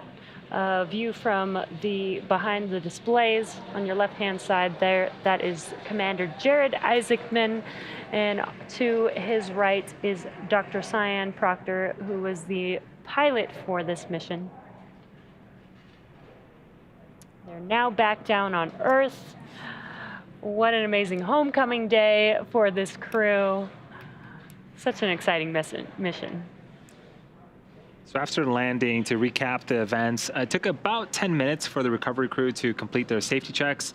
And then once they completed that, the team began to prepare Dragon to be lifted onto the recovery vessel.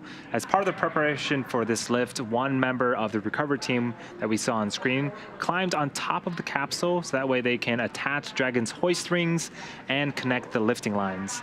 Again, we are estimating about an hour after splashdown until we are able to raise Dragon up and out of the water onto the recovery boat and remove the crew from the spacecraft.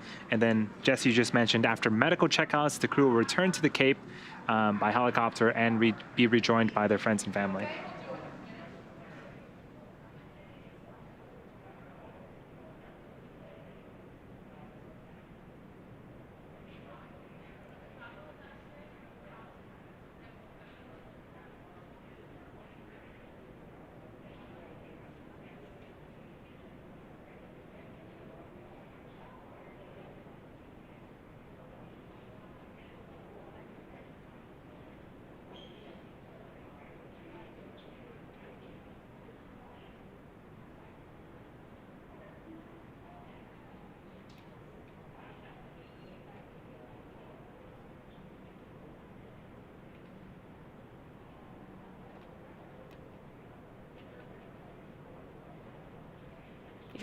If you're just now joining us, you are watching the Inspiration4 mission. The Inspiration4 crew, first all-civilian crew to orbit, is now back down on Earth and currently in progress of the recovery operations. They're currently out in the Atlantic Ocean as the team is rigging up the capsule to get it ready to be lifted onto the recovery vessel. And what you're seeing on your left-hand screen is a live view of the crew inside of the vehicle at the moment. Yeah, we splashed down just a few minutes after 4 p.m. Pacific time. We also had great visuals of the Dragon spacecraft returning back to Earth. We saw some really great shots from the Dragon vehicle looking upwards to the drogue chutes and the main parachutes. And then we had a nice soft water landing in the Atlantic Ocean. And again, we're waiting for the rigging equipment to be installed. That way we can get the vehicle out of the water and then the crew out of the Dragon Resilience capsule. Rigging is complete. Approximately 5 minutes until capsule lift. Okay, copy that, 5 minutes, and we are back to in-flight entertainment. We copy in-flight entertainment.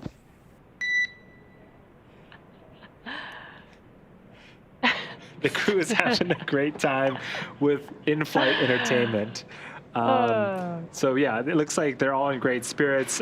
We have a really cool shot on the right-hand side of the screen. That is the back of Ghost Searcher, the main recovery vessel.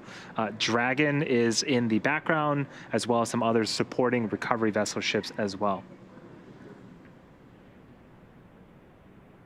Yeah, this is, again, pretty incredible to see where we are today with this mission, first all-civilian crew.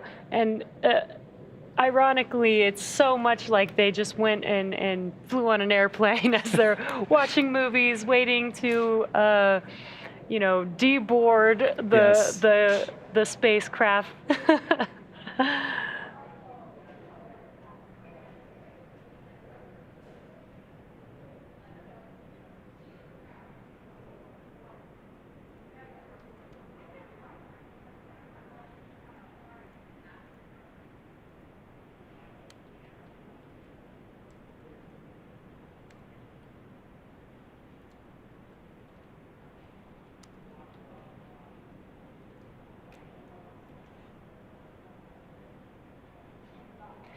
And again, this mission is a fundraiser for St. Jude Children's Research Hospital.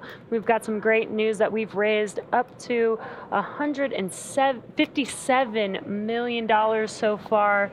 How incredible to do such a inspiring mission like this, as well as raise $157 million for such an amazing cause. Yeah, so in the last 90 minutes, essentially, we raised $4 million.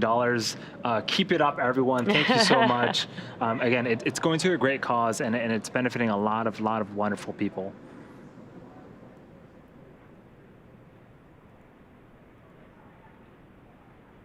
Again, currently in progress are recovery operations. So far, they've already inspected the capsule for safety before installing some rigging hardware.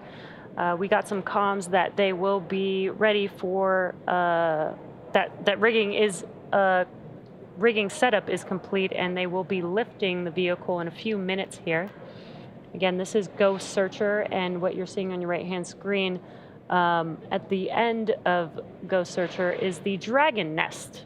It's basically the nest or stand that Dragon will be lifted onto and set into.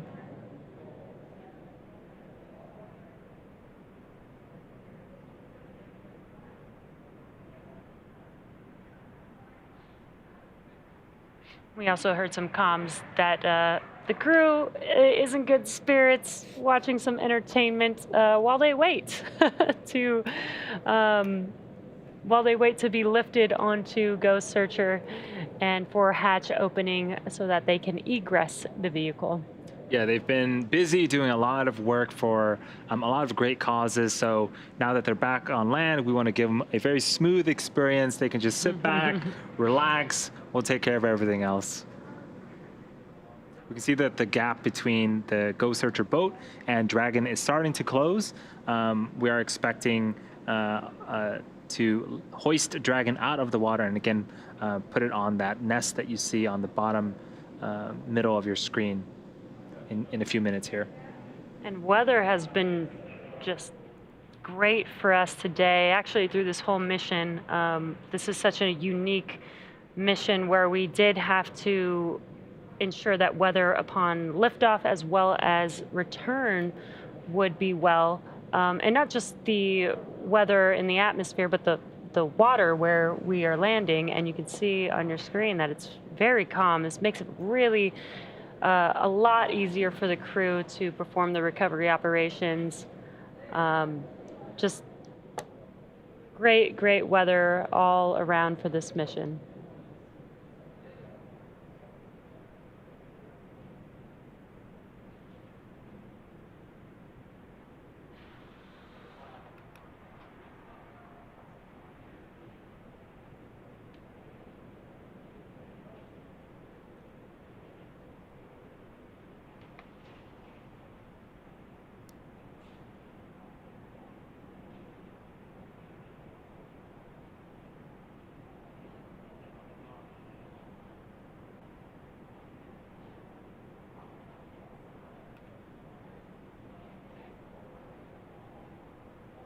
So we just saw the crew tossing a line to the other member of the recovery crew on the Dragon capsule itself. And so this last bit of distance, we want to make sure that it is nice and controlled for the Dragon vehicle to come on in and make its way up the recovery vessel.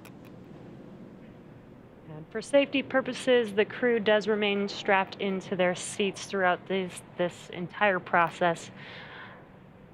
as they are going to be lifted onto the boat. And again, they will have the first person to check on them when the hatch opens will be a medical officer to ensure that they are safe and healthy before they start egressing the vehicle. And that'll be when they will be allowed to get out of their seats.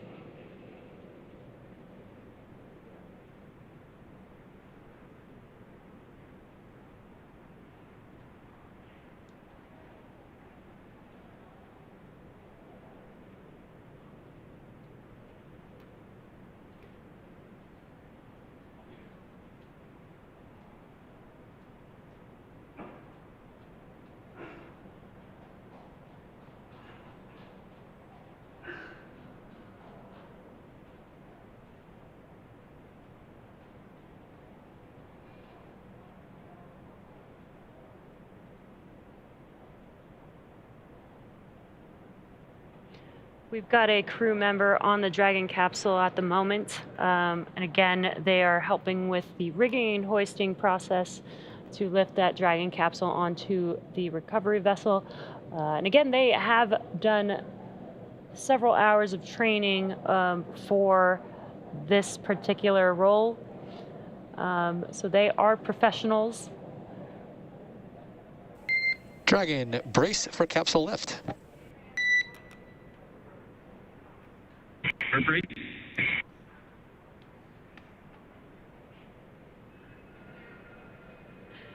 You heard some comms. They are getting ready to lift the Dragon capsule. You saw the last recovery crew member hop off of the Dragon capsule into the water and onto the fast boat there as they clear the way for lifting the Dragon capsule.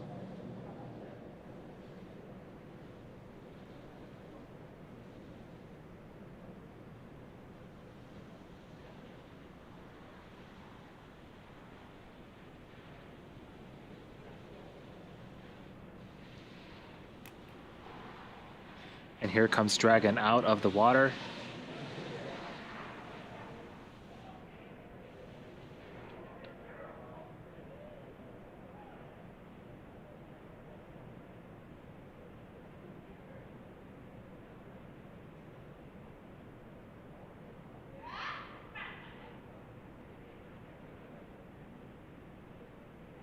Incredible. Dragon is being lifted onto the recovery vessel into the Dragon nest. That is what you see them setting the vehicle down on right there. You can see at the very bottom of Dragon some water coming out. Again, that's the ballast system that helps keep Dragon upright in the seawater or in the ocean. So it's functioning as designed, and Dragon is now on the recovery vessel. Dragon's almost a little bit of a mix of a rocket, spacecraft, and a little bit of a boat. It does everything you need it to. Yeah, exactly. Dragon, welcome aboard the recovery vessel. Recovery personnel are completing final checks. Stand by for translation to egress platform in approximately 1 minute. Copy. Thanks. Good to be aboard.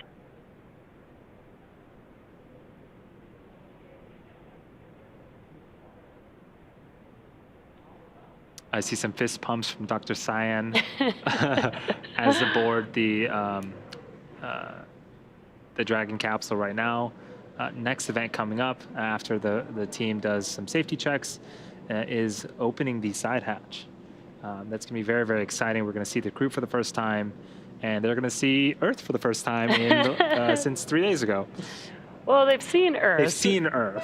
But from space. Yes. They'll see Earth from Earth now.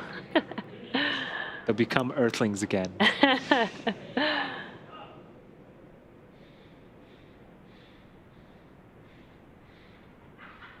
what you heard was some comms, just letting the crew know that they will be translating the Dragon on the nest and reorienting it into a position on Ghost Searcher so that it is in a good, stable position for them to open the hatch.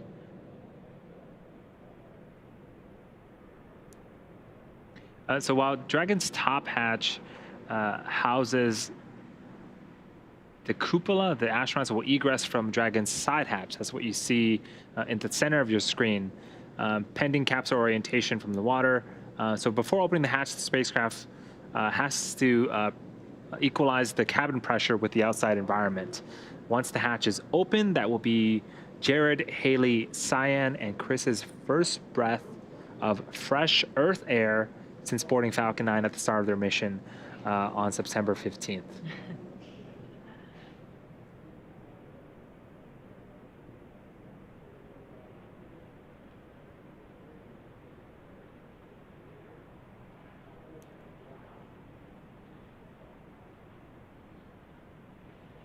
If you're just now joining us, you are watching the Inspiration4 mission. The Inspiration4 crew is back home on Earth. We have lifted Dragon with the crew onto the recovery vessel, and currently in a minute or so, they should be translating the vehicle into a position where they can open the side hatch and then perform the next steps for egressing, which will include a medical officer checking on them prior to that egress. Yeah, and on the right-hand side of your screen, that's a live shot inside the capsule. Dragon, translation imminent.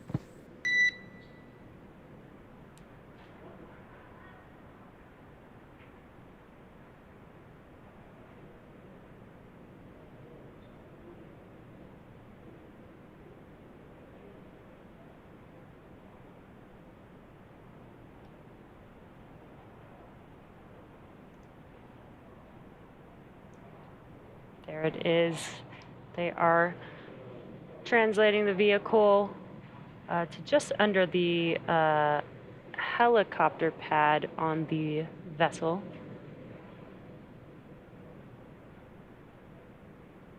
Looks like they're starting to wash it down, get it clean, prepared for that hatch opening. Yeah, this is essentially an egress or a platform for the crew members to exit. Dragon is quite large, and the side hatch is quite a bit a ways up, and so we want to make sure that when we open the side hatch, they can just comfortably get out. And what they have there is a ladder as they prep for hatch opening. There's a few things that they do have to do here for preparation before they open up that side hatch.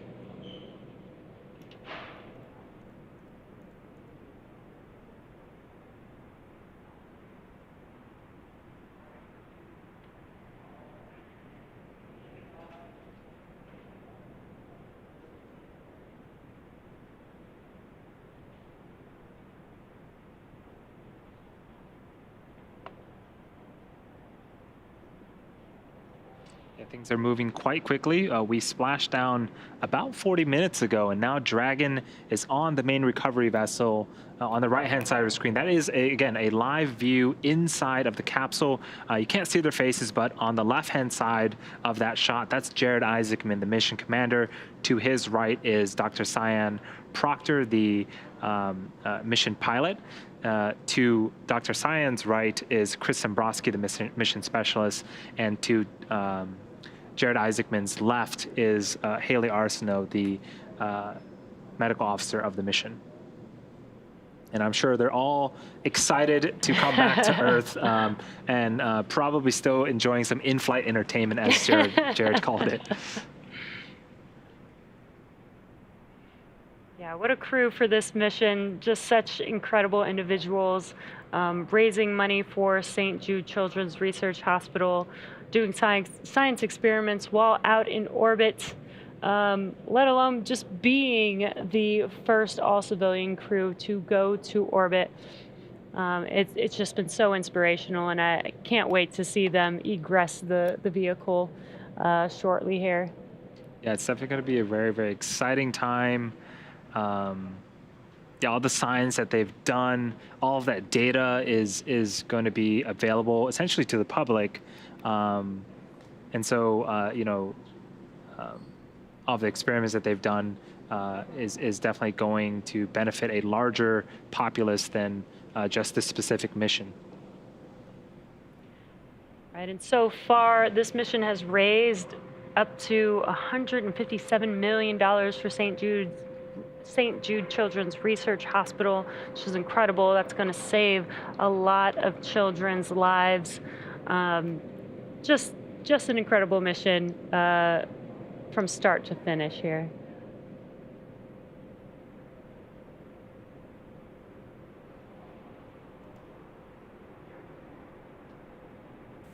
Dragon, stand by for side hatch opening and egress. This will be our last call from you. Congratulations, Inspiration4 crew. Signing off.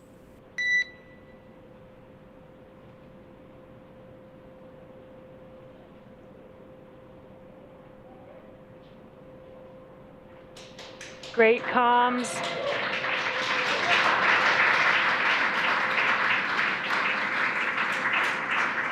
There you can see the side hatch is now officially open, and some exciting waves from the crew.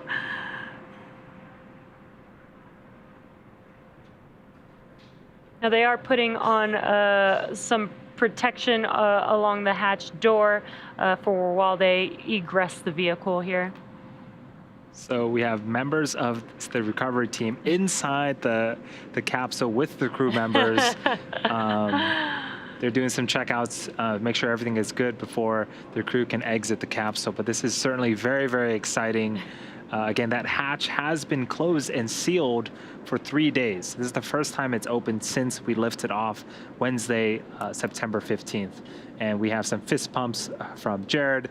I'm sure the entire crew is super excited. Could see them waving.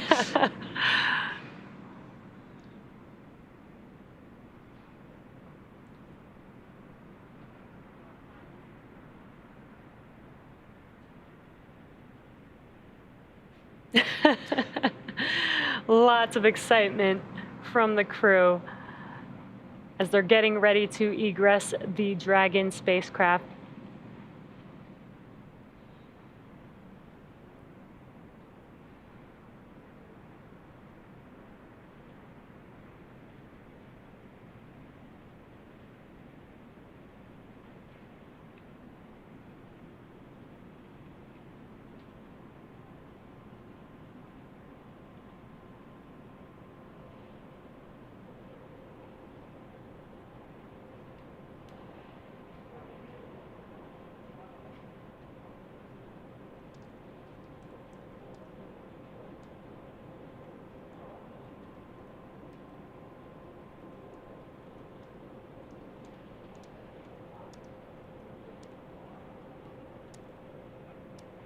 It looks like they are taking their tablets from each of the crew members in preparation for this egress. Now there is a procedure that they will go through even now as they egress the vehicle. It won't just be all of them getting out at once. They will follow a procedure. I believe they will be starting with egress of seat 1.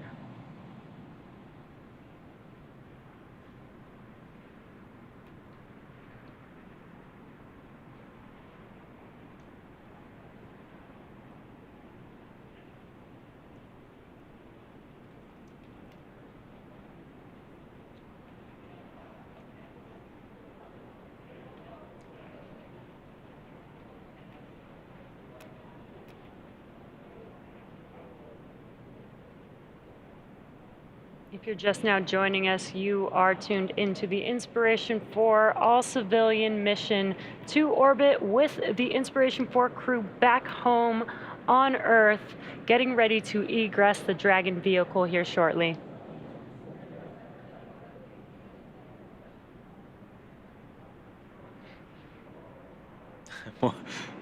More exciting fist bumps.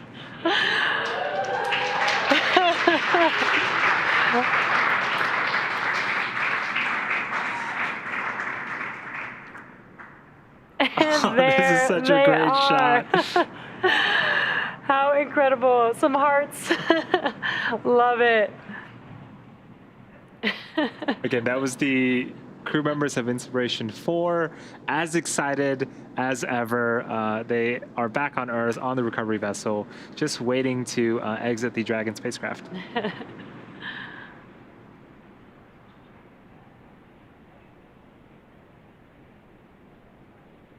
Some fist bumps going around. Again, as the crew does begin their egress, they will have a team that does help them as they egress or exit the vehicle. As they have been out in microgravity for the last 3 days, they have not felt the gravity of their own body in 3 days. So this is very standard procedure to have some support and help as they egress the vehicle.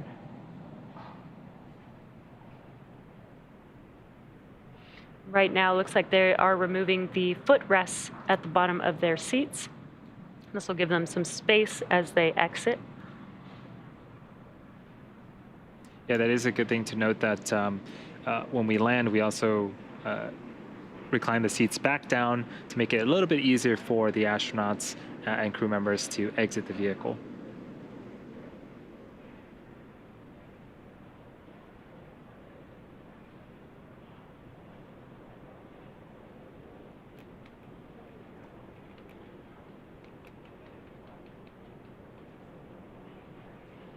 And it looks like we have our first crew member, Haley Arsenault, egressing the vehicle.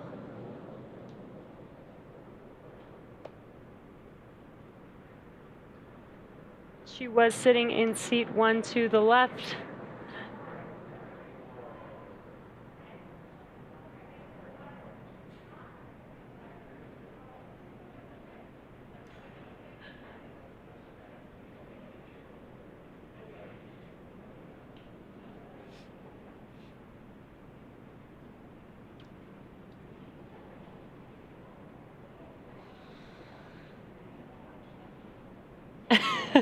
She looks very excited, even if we're just looking at the backside of her Spacex spacesuit helmet.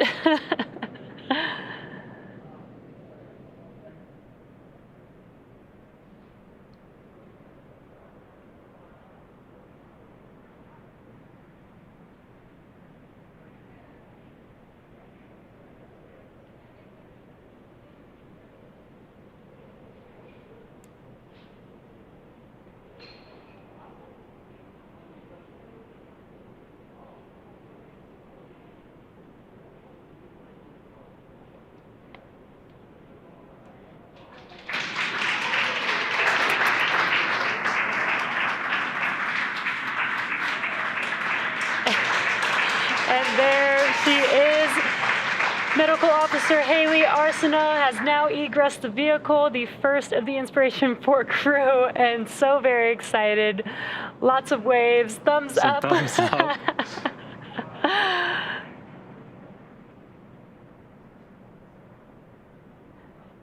Getting a little photo up.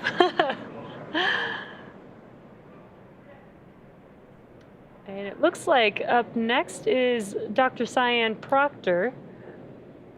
Yeah, this is very exciting for the crew to be exiting the capsule and finishing their Inspiration4 mission, a mission that's done so much for folks around the world. Yes, absolutely inspiring all the way around. Just an incredible mission with an incredible crew. And here comes Dr. Cyan Proctor. There she is, excited as ever. Dr. Cyan Proctor. Oh, I love it. Love it.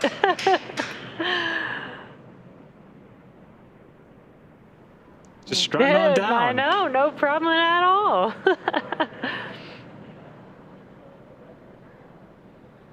Looks like Mission Specialist Chris Sembrowski is up next to egress the vehicle.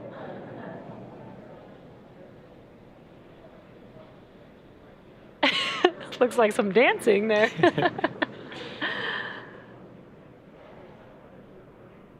Again, there is crew there to help them egress to make sure that they do not damage their suits or themselves on their way out.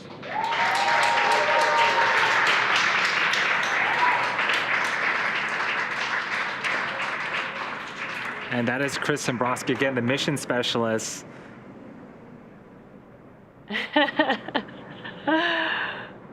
Again, with a smile all over his face, super excited, ready to go. Yeah, there we go. Last but not least, we have Commander Jared Isaacman getting ready to egress the vehicle as well. The final fourth Inspiration4 crew member of the first all-civilian crew mission to orbit. And what a way to close it out. He was really the person with the vision. There he is.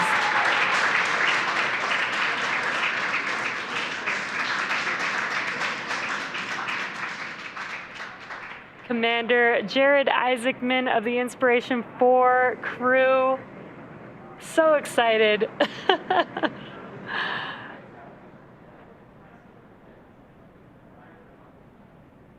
Handshakes and hugs all around. Amazing. Now they will be doing a standard procedure, going into the medical room on the recovery vessel and doing some medical checks to make sure that the crew is safe and healthy. And then they will hop on a helicopter and head back to Florida. Yeah, well, now that Jared, Haley, Cyan, and Chris are safely back home on Earth, and getting checked out by our medical team, we're going to wrap up our live coverage of their historic return. We started this day about 2 hours ago. We had successful trunk separation. We completed a deorbit burn, closed the nose cone. We got through that blackout period of communications. Both sets of chutes deployed, awesome. And the crew splashdown, we hoisted them up, and they have just exited the vehicle. Next up, they will catch a helicopter ride back to shore where they will be rejoined by their families. So welcome back to the Inspiration4 crew. It has been an honor and a privilege to share their journey with all of you as we continue this new era in human spaceflight. Yes, for updates, check out our social media. Also, be sure to donate to St. Jude. There's a donation button if you're watching on YouTube on the right-hand side of your screen. The Netflix documentary is coming out with its 5th and final episode here shortly as well, and that will conclude liftoff and splashdown return of the Inspiration4 mission. Again, thank you to everyone that has joined us so far, and thank you everyone for following along. We'll see you next time.